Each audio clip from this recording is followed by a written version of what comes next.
Hello, good day to all of you. Nama saya Cikgu Azri. You can call me Sir Azri or Cikgu Azri.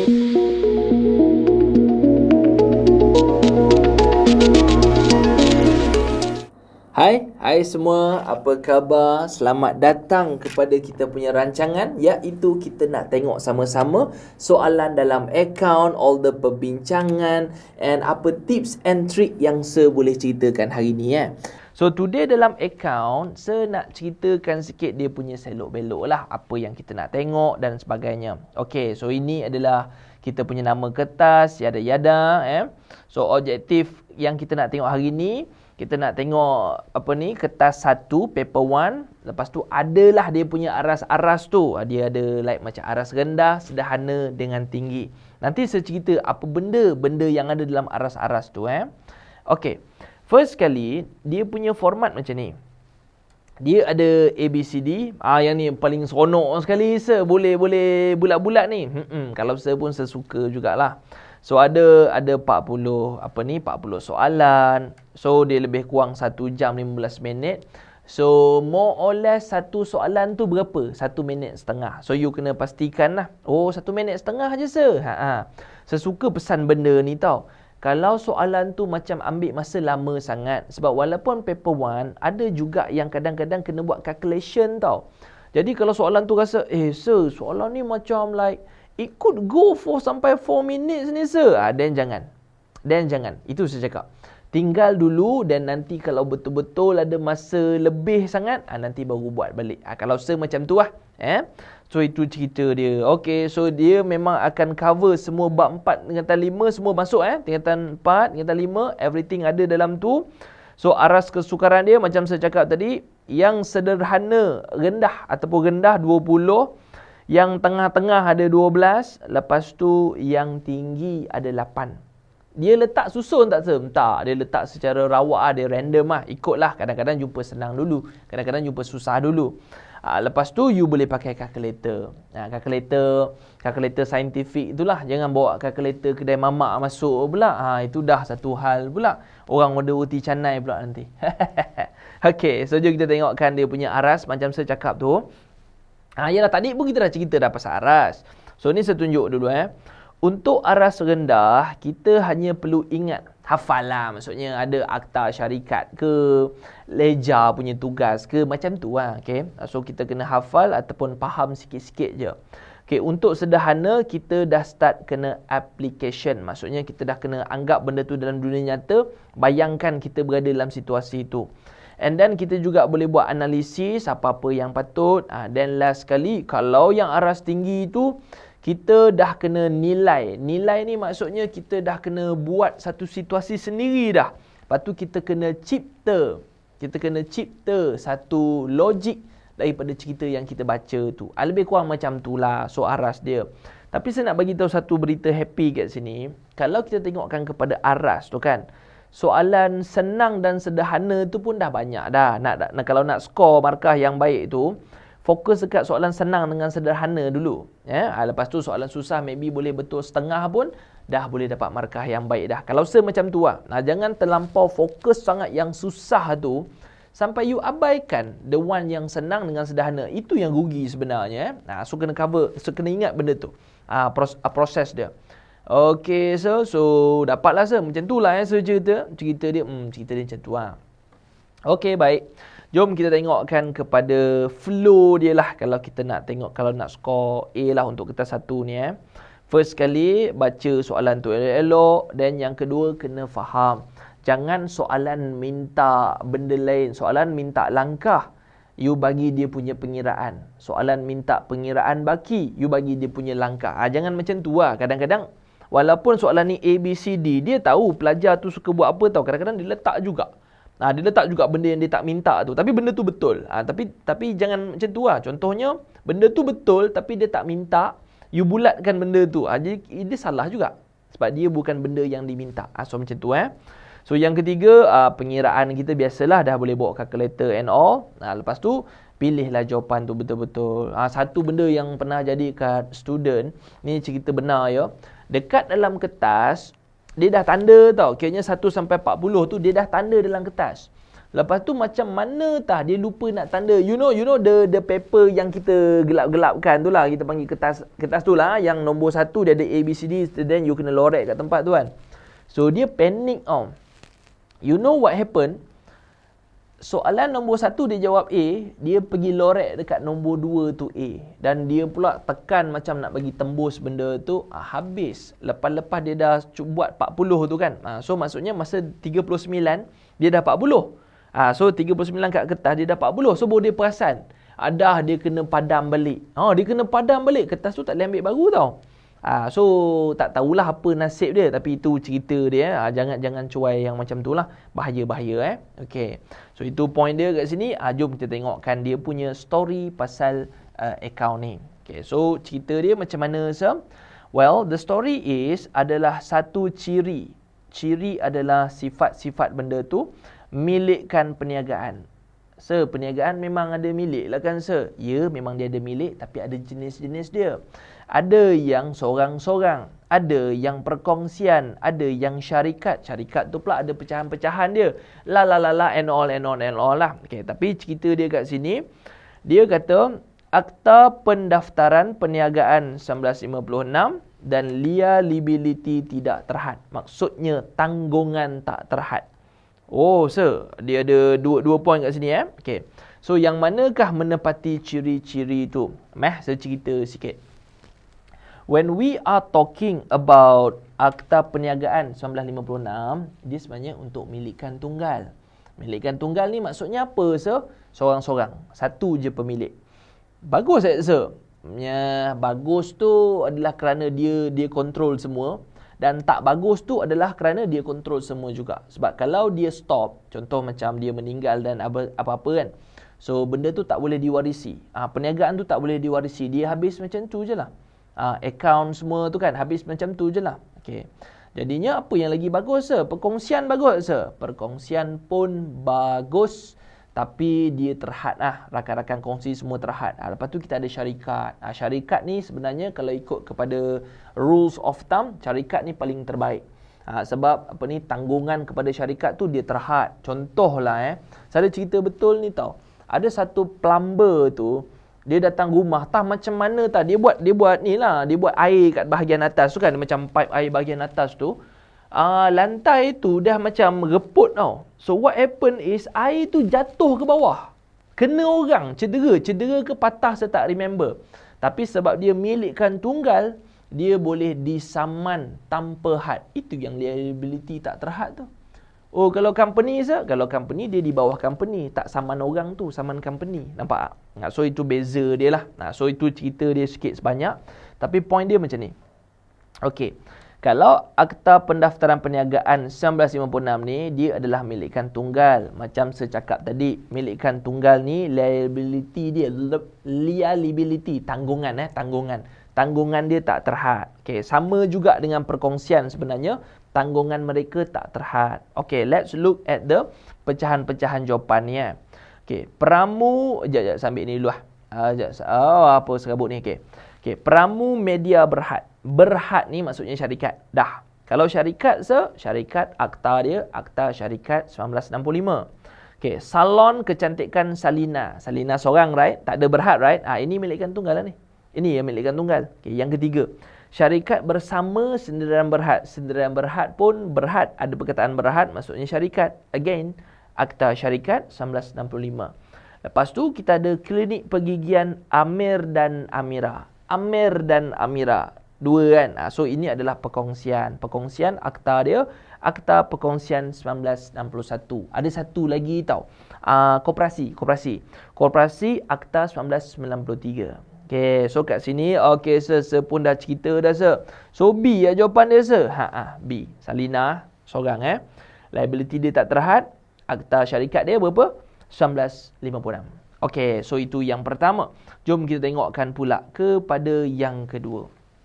Okay, so manakah padanan fungsi jurnal khas dengan betul? Okay, jurnal khas ni kawan-kawan dia ada 6.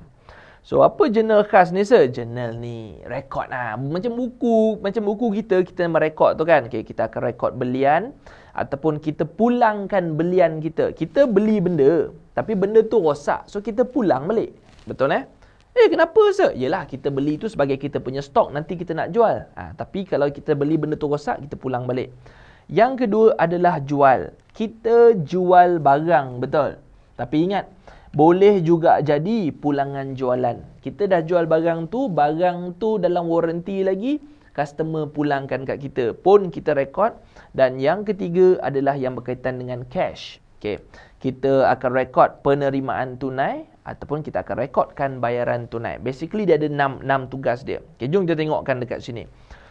Sir. So dia cerita dia macam mana sir? Jurnal jualan. Jurnal jualan adalah kita rekod jualan kita secara kredit. Betul lah. Memang kerja jurnal jualan ni kita rekod jualan kredit. So yang cash tu sir, yang cash tu terima dan bayaran tunai tu. So macam tu.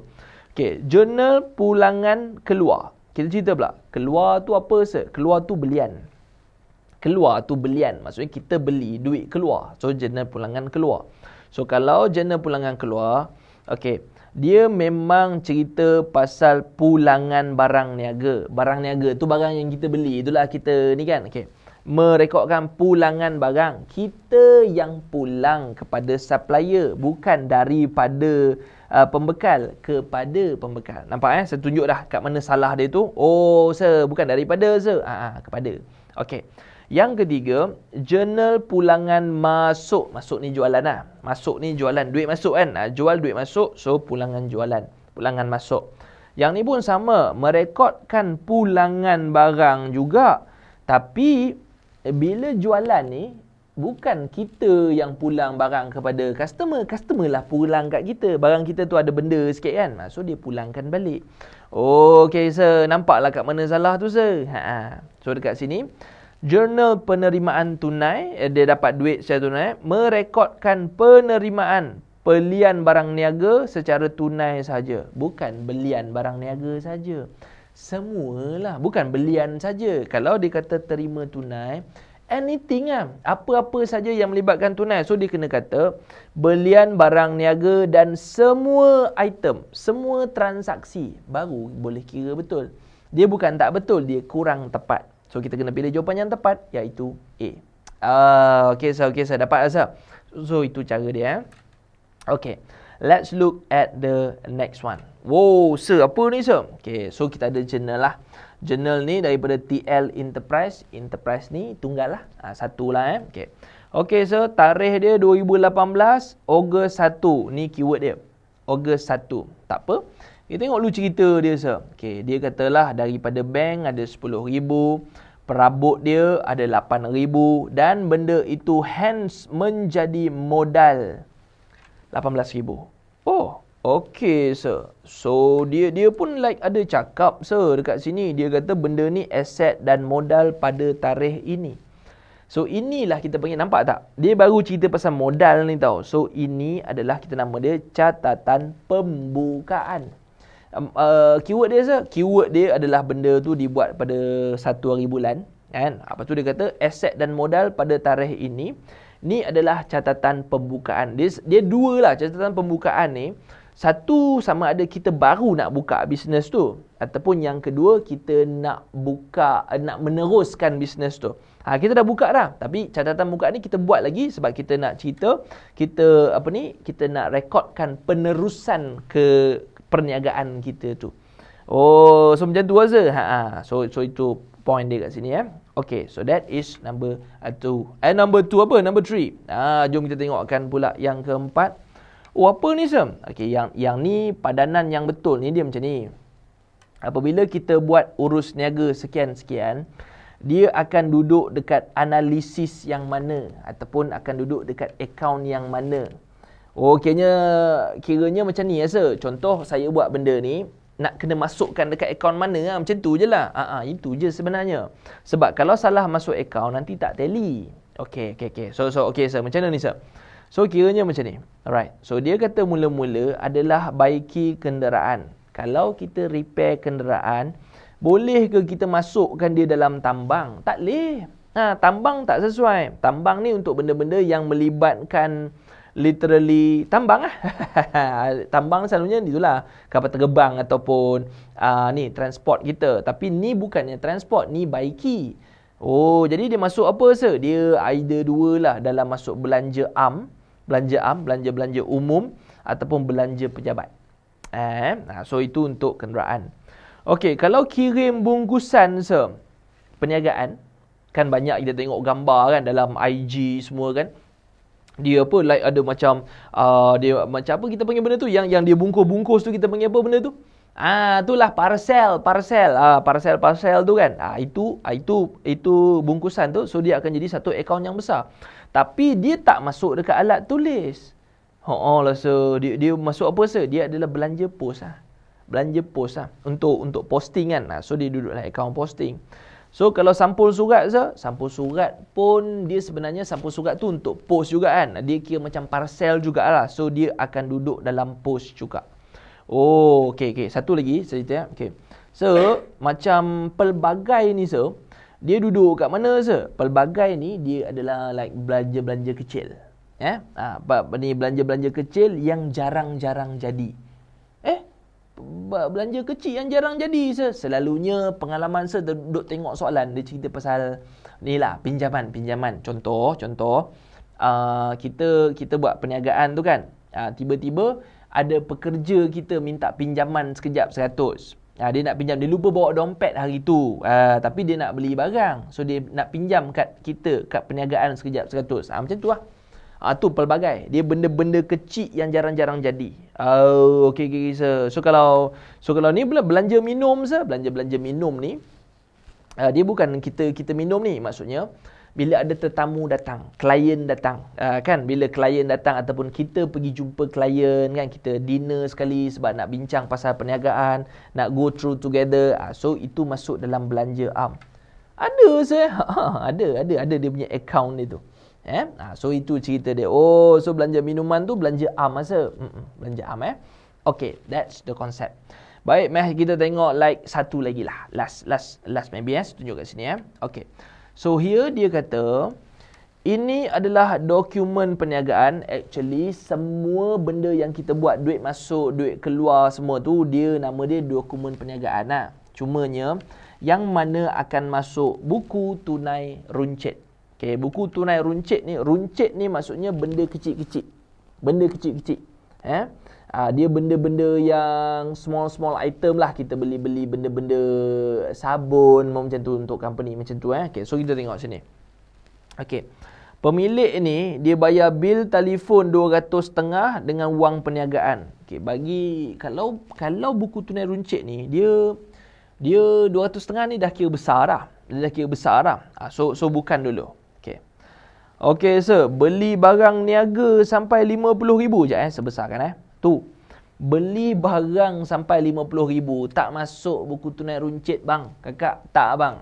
Sebab dia besar. Tunai runcit ni macam biasa beli benda kecil, jajan, kertas, pen, macam tu je. Okey sir. So ni gaji sir. Lagilah mengarut kan. Gaji pun masuk sini sir. Taklah tu. So, dia tunjuklah tu. Ini benda-benda yang tidak. Tengok yang last ni. Pen, kertas semua kan. Pen, kertas semua tu. Itu point lah. Itu betul lah tu. So itulah dia cerita dia slip daftar tunai tu. Okey sir, macam tu. Okey sir, lagi ke sir? Relax dulu jom kita ni dulu. Sikit-sikit lama-lama jadi bukit. Jangan panjang-panjang. Lepas tu terus kita tak buat. Yang tu lagi susah. Okey, jom kita rehat-rehat dulu, santai-santai. Nanti kita jumpa lagi. Okey, see you next time.